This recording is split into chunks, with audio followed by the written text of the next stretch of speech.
जय श्री कृष्ण। राधे राधे। मित्रों, छठा अध्यायना 23मा श्लोकमां भगवाने योग विशेनी बीजी व्याख्या रजू करी।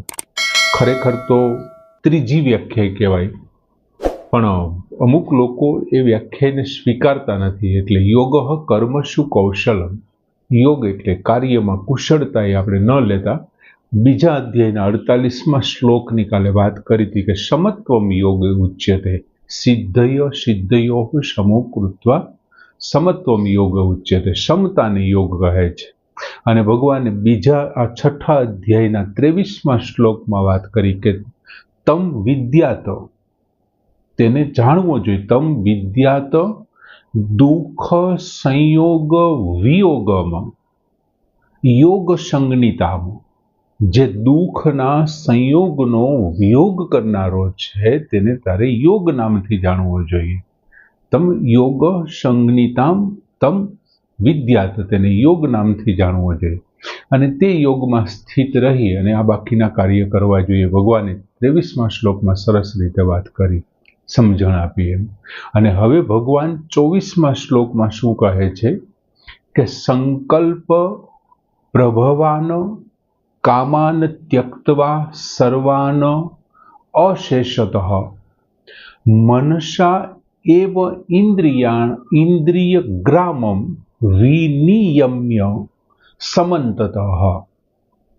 हवे बधी संकल्प प्रभवान कामान त्यक्त्वा सर्वान अशेषतः, संकल्पथी उत्पन्न थनारी बधी ज कामनाओने सर्वथा त्याग करीने मनथी ज इंद्रियोना समूहने बधी बाजुएथी सम्यक रीते रोकीने, एवो अर्थ थाय।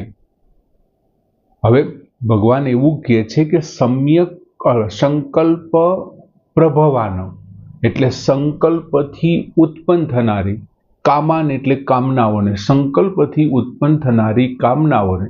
हवे एमनी पहेलानो शब्द आव्यो सर्वान, सर्वान एटले बधी कामनाओने अशेषतः त्यक्त्वा, जेमां शेष बाकी न रहे, एटले के सर्वथा संपूर्णपणे, त्यक्त्वा एटले छोड़ीने, मनसा एव मनथी ज, इंद्रिय ग्रामाम एटले इंद्रियोना समुदायने, इंद्रियोना समूहने विनियम्य समन्ततः, समन्ततः एटले बधी बाजुएथी, चारे बाजुओथी विनियम्य, तेमने सम्यक रीते रोकीने, सारी रीते रोकीने। भगवान अहींये निराकारना, निर्गुण निराकारना ध्यानना प्रकरणनो हवे शरूआत करे छे।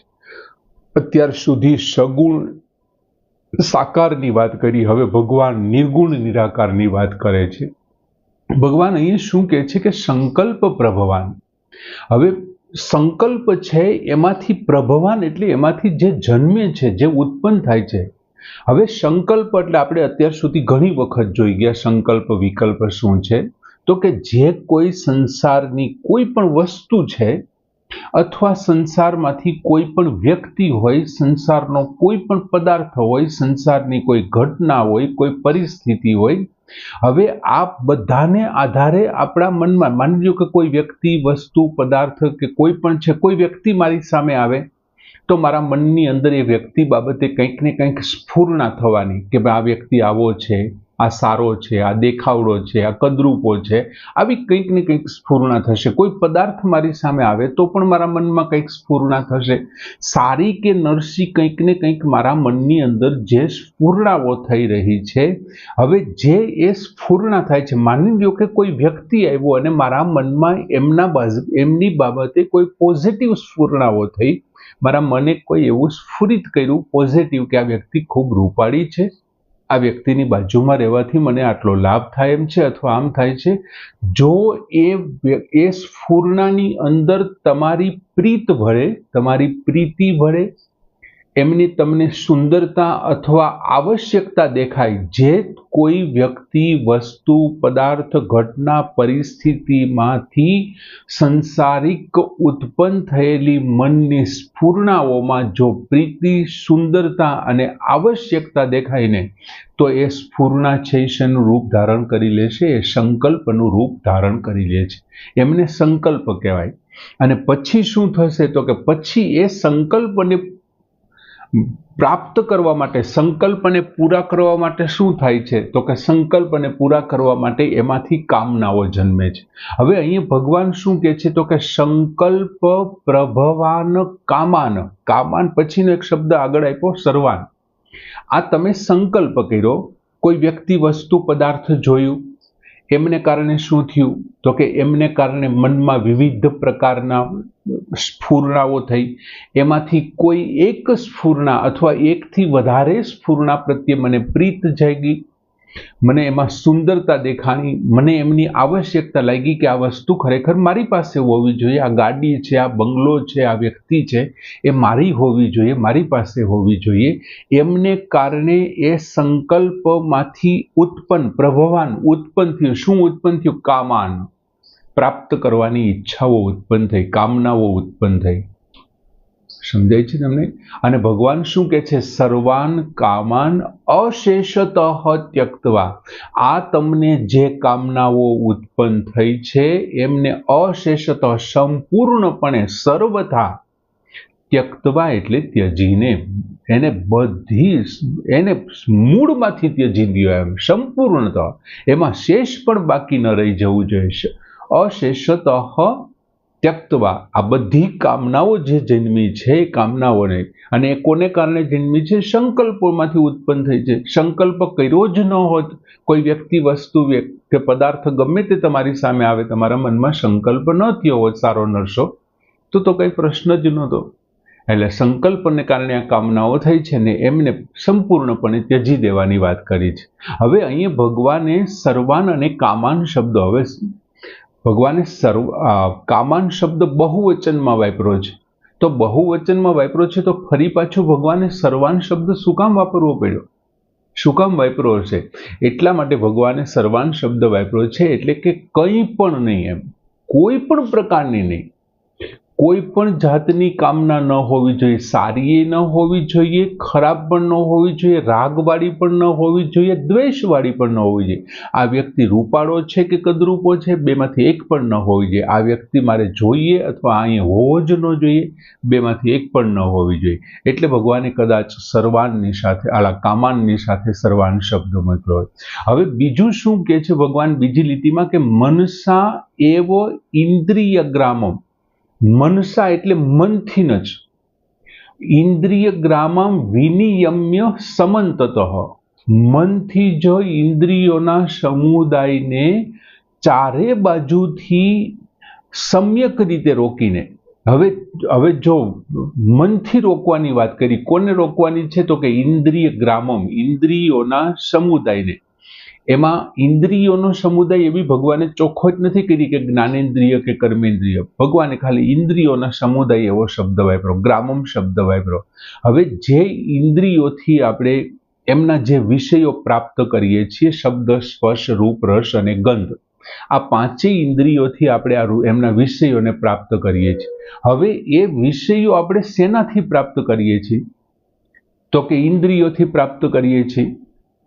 શબ્દ, સ્પર્શ, રૂપ, રસ અને ગંધ આપણે ઇન્દ્રિયો મારફત આપણે લઈએ છીએ. જેમ કે સ્વાદેન્દ્રિય મારફત હું રસના વિષય લઉં છું, ત્વચાથી હું સ્પર્શ લઉં છું, મારા કાન છે એમનાથી હું શબ્દ લઉં છું. તો અહીંયા ભગવાન શું કહે છે? મનસા એવ ઇન્દ્રિય ગ્રામમ. આ તમે જે વિષયો, ઇન્દ્રિયો જે વિષયો લે છે ને, એ ઇન્દ્રિયોને તમારે કોનાથી લેવાના છે, કોનાથી કંટ્રોલ કરવાના છે? મનસા એવ. મનથી જ એમને કાબુમાં, મનથી નિયમનમાં લેવાના છે. હવે મનથી શું કામે નિયમનમાં લેવાનું છે? તો કે ઇન્દ્રિયોને મનથી તમારે વિષયોમાંથી હટાવી લેવાના છે. જો મનથી હટાવી લેશો તો ઇન્દ્રિયોનું કંઈ ન. બાકી જો સેજ પણ જો ઇન્દ્રિયો એમની અંદર રહી ગઈ, કારણ કે રસ તો છે જ. બીજા અધ્યાયના એ શ્લોક યાદ કરો, કે વિષયા વિનિવર્તન્તે નિરાહારસ્ય દેહિન રસવર્જમ રસો અપી, રસ તો એમાં છે જ, ઇન્દ્રિયોને તો પૂરેપૂરો રસ છે વિષયોની અંદર. એ સિવાય બીજી જગ્યાએ શું કીધું તું કે ઇન્દ્રિયાણી પ્રમાથીની પ્રસભમ મનતી હર, ઇન્દ્રિયો એના વિષયોમાં વધારે મજબૂત થઈ જાય ને પછી તમારા મનને ખેંચી લે ને, એ પેલા ભગવાન શું કે છે, મનસા એવ ઇન્દ્રિયમ વિનિમ્ય સમંતત, એ પેલા ઇન્દ્રિયોને જ એટલી બધી મજબૂત બનાવો કે મનને એટલું બધું મજબૂત બનાવો કે ઇન્દ્રિયોને જ એના વિષયોમાંથી ખેંચી લે.